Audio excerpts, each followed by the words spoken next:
ప్రభుత్వ కార్యాలయాలంటే ప్రజలకు మెరుగైన సేవలు అందించాల్సినటువంటి కార్యాలయాలు.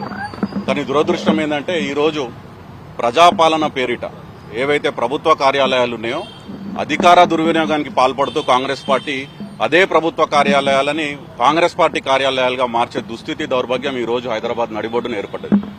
ఈరోజు Hyderabad growth corridor limited HGCL, ఆ HGCL అనే ఆఫీస్ నానక్రామ్గూడలో ఔటర్ రింగ్ రోడ్కి ఆనుకొని ఉన్నటువంటి బిల్డింగ్ లో కాంగ్రెస్ పార్టీకి సంబంధించినటువంటి మైండ్ షేర్ కన్సల్టెన్సీ అనే ఒక సంస్థకు వాళ్ళు అవుట్సోర్స్ చేస్తే ప్రైవేటు వ్యక్తులు ప్రభుత్వ కార్యాలయంలో కూర్చొని అక్కడి నుంచి సోషల్ మీడియా రన్ చేస్తున్నారు అనేది మాకు వచ్చినటువంటి సమాచారం.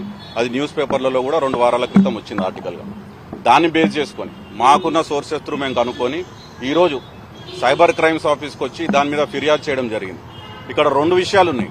ఒకటి, ప్రభుత్వ కార్యాలయాలు వ్యక్తిగతంగా ప్రైవేట్గా వాడుకోవడం. రెండవది, ఆ వాడుకోవడం కూడా కేవలం బీఆర్ఎస్ పార్టీ అధినాయకత్వం మీద, కేసీఆర్ గారి మీద, కేటీఆర్ గారి మీద దుష్ప్రచారం చేయాలని, వారి వ్యక్తిగత ప్రతిష్టకు భంగం కల్పించే విధంగా, వారికి ఉన్నటువంటి పర్సనల్ క్యారెక్టర్ అసాసినేషన్, వ్యక్తిత్వ హననం చేసే విధంగా ఒక మెలీషియస్, ఒక విలిఫైడ్ క్యాంపెయిన్, కోఆర్డినేటెడ్ క్యాంపెయిన్ ప్రభుత్వ కార్యాలయం నుంచి జరుగుతుంది. ఇది కరెక్ట్ కాదు. ఇది ప్రజాస్వామ్యంలో కూనీ చేసినట్టే, ప్రజాధనం దుర్వినియోగమైనట్టే. ఒకటి.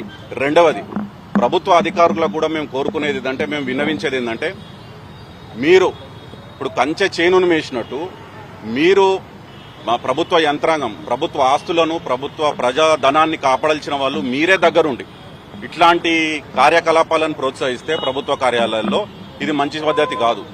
మేము ఈరోజు అన్ని ఎవిడెన్సెస్ తో పాటు క్రిస్టల్ క్లియర్ గా విత్ ఆల్ డాక్యుమెంటెడ్ ఎవిడెన్స్ మేము వచ్చి సైబర్ క్రైమ్ స్టేషన్ లో కంప్లైంట్ చేయడం జరిగింది.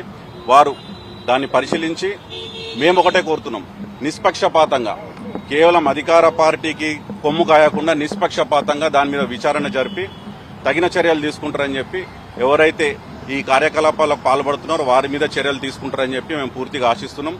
అంతేకాకుండా కాంగ్రెస్ పార్టీ ఈరోజు అధికారంలో ఉంది. దేశం మొత్తం మీద వేల కోట్లు, లక్షల కోట్లు ప్రజాధనాన్ని కొల్లగొట్టి కుంభకోణాల పేరుమిట ఆకాశంలో హెలికాప్టర్ నుంచి పాతాళంలో బొగ్గు వరకు ఏది వదలకుండా మింగి 130 సంవత్సరాల వాళ్ళ అనుభవాన్ని రంగరించుకొని మిగిలిన పార్టీ కాంగ్రెస్ పార్టీ.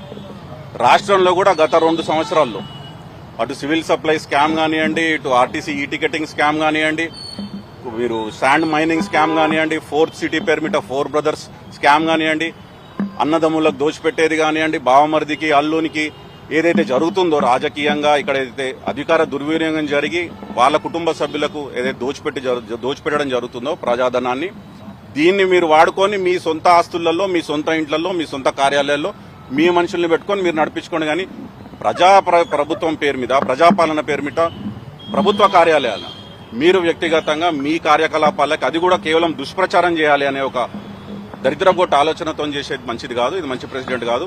మీకున్నది ఇంకా 3 సంవత్సరాలే. మేము దయచేసి అధికారులను కూడా కోరుతున్నాం, మీరు తగిన చర్యలు తీసుకోండి. తీసుకోకపోతే ఇంకో 3 సంవత్సరాలు ఎట్లా ప్రభుత్వం మారుతుంది. ఇవన్నీ తవ్వి మళ్ళీ బయటకు తీస్తాం.